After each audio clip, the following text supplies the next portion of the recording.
창세기 2장 8절로 17절까지 말씀 함께 읽도록 합니다. 여호와 하나님이 동방의 에덴의 동산을 창설하시고 그 지으신 사람을 거기 두시니라.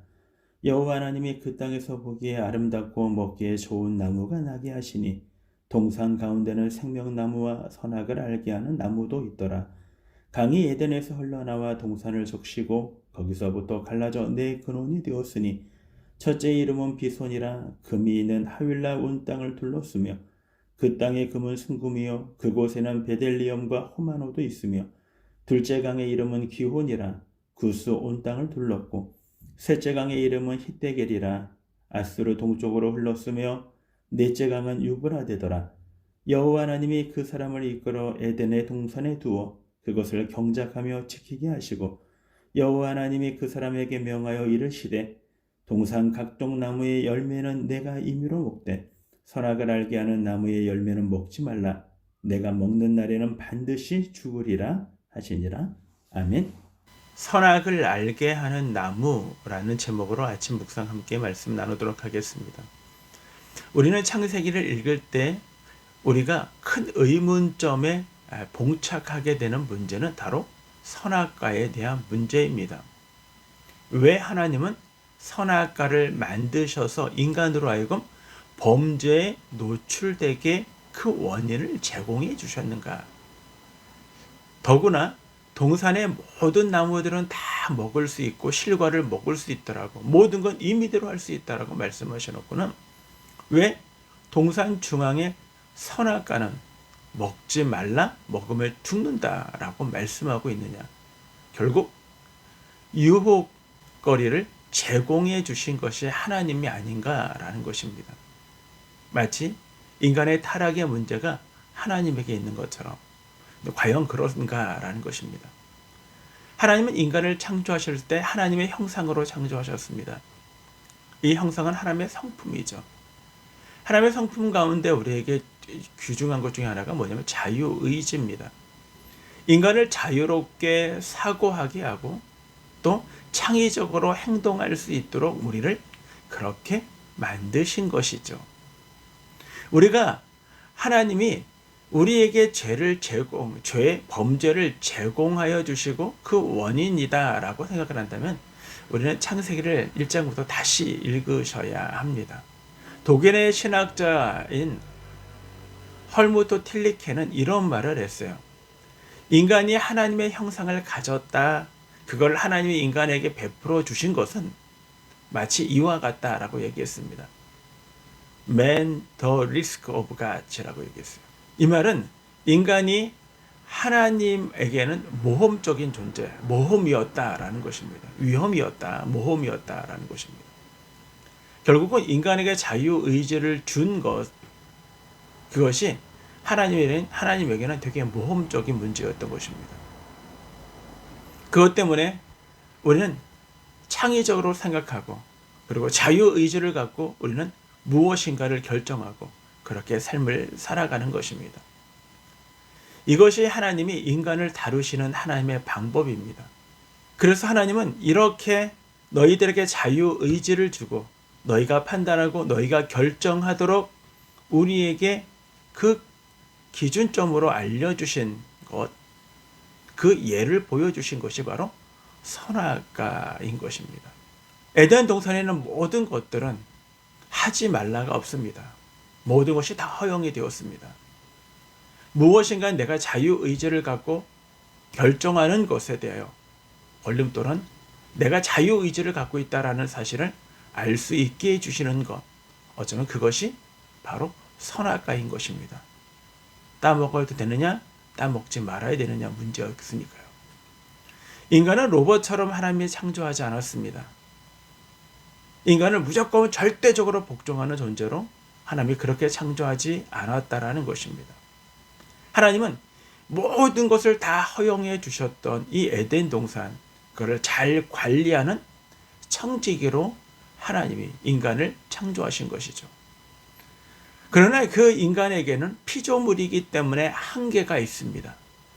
그 한계는 하나님과 같을 수는 없다는 것입니다. 한마디로 우리는 그렇게 완벽한 신적인 존재는 아니다라는 것을 우리들에게 이야기해 주고 있는 것입니다.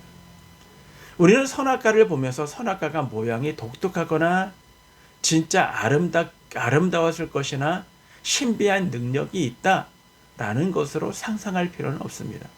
그냥 선악과는 그냥 과일, 열매요. 보통과 동일한, 다만 다른 것이 있다면 그것이 동산 중앙에 있는 그 나무, 선악과였기 때문인 것입니다. 선악과의 문제는 다른 것이 아니라, 선악과에게 문제가 있는 것이 아니라 그 선악과를 따먹은 우리를 인격적인 존재로 만드시고 약속하신 그 약속이 깨어졌다라는 것에 문제가 있는 것입니다. 하나님은 우리를 인격적인 존재로 세웠다는 의미는 이런 것입니다. 우리가 아이들을 키우면서 실수하는 것 중에 하나가 무엇이냐면, 아이들을 인격적으로 다루겠다라고 생각하지만 인격적으로 다루지 못할 때가 되게 많습니다. 저 역시도 그랬던 것 같아요. 아이가 이제 막 중학교를 올라왔을 때 아이에게 게임을 해서는 안 된다라는 것을 정했습니다. 만화를 보는 것도 허락하지 않았어요. 왜냐하면 만화를 보고 무엇인가에 대한 결과를 도출하게 되면은 글을 읽는 것을 게을리할 수 있다라는 생각 때문이었을 것입니다. 그리고 게임에 빠지면 무엇인가 자기 의지대로 하지 못할 것이다라는 불안감 때문이었던 것 같습니다. 아이에게 밖을 나가면서 1시간만 게임을 해, 그리고 그만해라 라고 얘기해요. 그러나 종종 들어올 때 보면 아이들은 1시간만 하지 않습니다. 그 1시간이 후딱 지나가 버리니까요. 그러니까 자꾸 약속을 어겨요. 그 약속을 어겼기 때문에 컴퓨터를 부수거나 아니면 집에 전기를 끊거나 아니면 약속을 어겼으니까 너에게 혹시 PC방 갈지 모르니까 용돈을 주지 않을 거야 라는 것은 그 아이를 인격적으로 대하는 것이 아니라는 것입니다. 아이가 연약하고 부족한다라는 걸. 왜요? 우리 인간도 피조물이기 때문에 하나님과 같을 수는 없으니까요. 그래서 하나님이 인간을 다루시는 방법이 뭐냐면, 그 인격적인 그가 무엇인가 결정하고 실수했다 할지라도 그 약속의 범위 속에서 허용해 주는 것입니다. 바로 이스라엘 백성들의 역사가 그렇게 우리들에게 증명하고 있습니다. 아담과 하와가 범죄한 이후에 죄를 짓지 않았나요? 그의 자녀들 가인과 아벨이 범죄하지 않았나요? 그들이 쫓겨났음에도 불구하고 온 땅에 충만하라고 얘기했지만 그 말씀대로 삶을 살아가기 싫어서 바벨탑을 쌓지 않았나요? 노아의 홍수를 경험하지 않았나요? 하나님이 이들에게 완벽함을 기대하셨을까? 내가 그들을 창조하시고 하나님이 창조하시고 보시기에 심히 좋았더라 하셨으니까 이들은 완벽한 존재야. 약속하면 반드시 지킬 존재야. 그런 존재였는가요? 아니요, 그렇지 않습니다. 출애굽한 백성들도 그러지 않았습니다. 오늘과 내일이 달랐고 약속을 어기는 것을 너무 쉽게 그냥 무너져 버릴 때가 너무나 많았다라는 것입니다.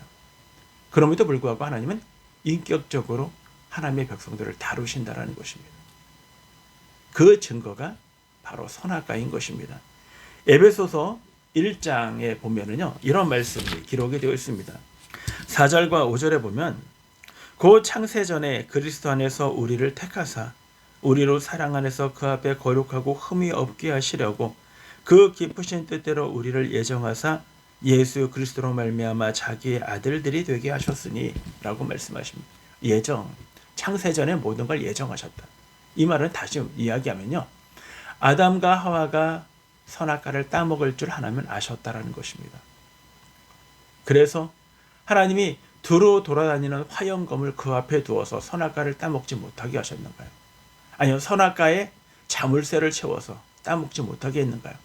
아니면 경비업체를 불러서 캡스에다가 의뢰하여 벨이 울리도록 했나요? 아니요. 하나님은 인간을 다루시는 방법을 인격적으로 그들을 다루신다는 것은 그들의 자유의지를 존중해 주셨다는 것입니다. 그들이 무엇을 선택하든 그 선택에 대하여 하나님은 참고 인내하시며 우리에게 하나님의 백성으로 돌아와 성숙해지기를 기대하신다는 것입니다. 자녀가 컴퓨터의 약속을 어겼을 때도 자물쇠를 채우거나 컴퓨터를 없애는 것이 아니라 다음에는 그러지 마. 지금은 네가 나이가 어리니까 네가 나이가 들고 스스로 판단하고 결정하면서 성숙되어 가면은 이런 일들 잘 컨트롤할 수 있을 거야 라는 기대감인 것입니다. 바로 하나님의 선악과는 우리들에게 길에 참으시고 인내하실 것, 여전히 연약하고 부족하지만 그래도 하나님은 우리에 대한 약속을 꺾지 않으실 거라는, 오히려 불평과 불만의 상징이 아닌 하나님의 사랑의 상징이, 은혜의 상징이 되어지는 것입니다.